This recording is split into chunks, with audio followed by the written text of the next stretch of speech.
Hi, chicken gravy செய்யலாமா? அதுக்கு 5 medium size வெங்காயம், 2 மீடியம் சைஸ் தக்காளி, 1/2 கேஜி சிக்கனை மஞ்சத்தூள் போட்டு வாஷ் பண்ணி வச்சுருக்கேன். ஸோ இப்போ நம்ம கடாயை பற்ற வச்சுட்டு வெங்காயத்தை நான் இப்போ கிரைண்ட் பண்ணி எடுத்துக்கிறேன். சாப் பண்ண போகிறதில்ல. மிக்சியில் போட்டு 2 ஒன்று பாதியமாக அப்படி துருவி எடுத்துக்கிறேன் நான். ஸோ எல்லாத்தையும் மிக்சியில் போட்டாச்சு. இது நான் கடாயை பற்ற வச்சு தான் இருக்கேன். நான் இதுக்குள்ளே கடாய் சூடாகட்டும், அதுக்குள்ளே நான் இது போட்டு அடைச்சி எடுத்துகிட்டு வந்துடுறேன். கடாயில் 2 ஸ்பூன் எண்ணெய் ஊற்றிக்கலாம். கடுகு, சோம்பு போட்டு இப்போ அடித்து வச்சுருக்க வெங்காயத்தை நம்ம இதில் சேர்த்துக்கலாம். நம்ம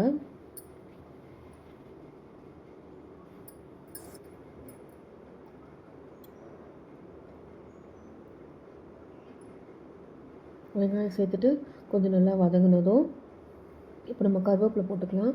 கருவேப்பிலை போட்டு இந்த கேப்பில் நம்ம தக்காளி இதை நம்ம அரைச்சி எடுத்துகிட்டு வந்துடலாம். இப்போ வதக்கும் போதே நம்ம உப்பும் சேர்த்துக்கலாம். நம்ம இந்த கோல்டன் ப்ரௌன் கலர் வந்ததும் நம்ம தக்காளி பேஸ்ட்டை அரைச்சி வச்சுருக்கோம்ல, அதை எடுத்து நம்ம இதில் ஊற்றிக்கலாம்.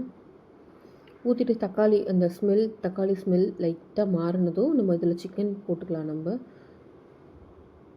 நல்லா கலரி விடுங்க. அது ஒரு 10 to 15 செகண்ட்ஸ் அது ஒரு கலர் மாறிடும். இப்போ நம்ம சிக்கனை போட்டுட்டு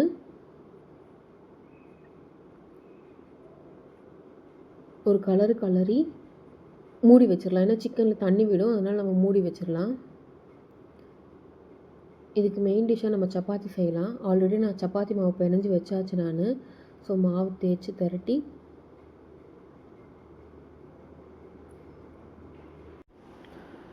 இப்போ நம்ம ஓப்பன் பண்ணி பார்க்கலாம். ஓப்பன் பண்ணி பார்த்து பாருங்கள், சிக்கனில் நல்லா தண்ணி விட்டுருக்கு.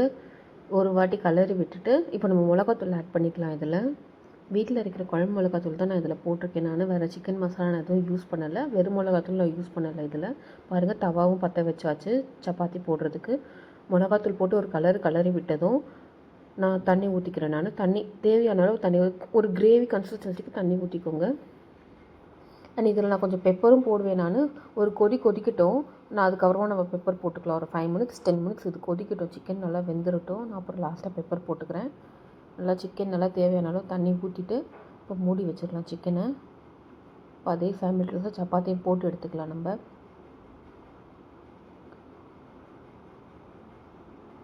சப்பாத்தி மாவு சாஃப்டாக இருக்கிறதுக்கு மாவு பிசையும் போது கொஞ்சம் சுடுதண்ணி ஊற்றி நீங்கள் பிசைஞ்சிங்கன்னா கொஞ்சம் நல்லா சாஃப்டாக இருக்கும்.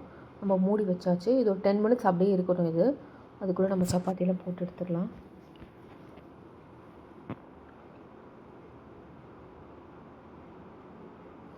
நான் ஆயில் ரொம்ப லைட்டாக தான் நான் ஆயில் விட்டேன். நான் பாருங்கள், கொஞ்சமாக ஆயில் விட்டால் போதும்.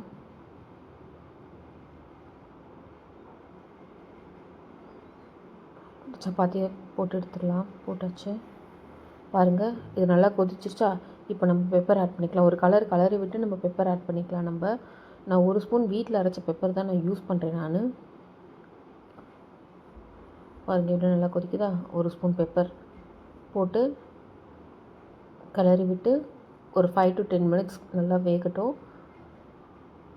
ஏன்னா அப்போ தான் அந்த பெப்பரோட டேஸ்ட் நல்லா அந்த சிக்கனில் இறங்கும். அந்த காரம் நல்லாயிருக்கும். அதுக்காக தான் நான் இந்த பெப்பர் யூஸ் பண்ணுறேன். இப்போது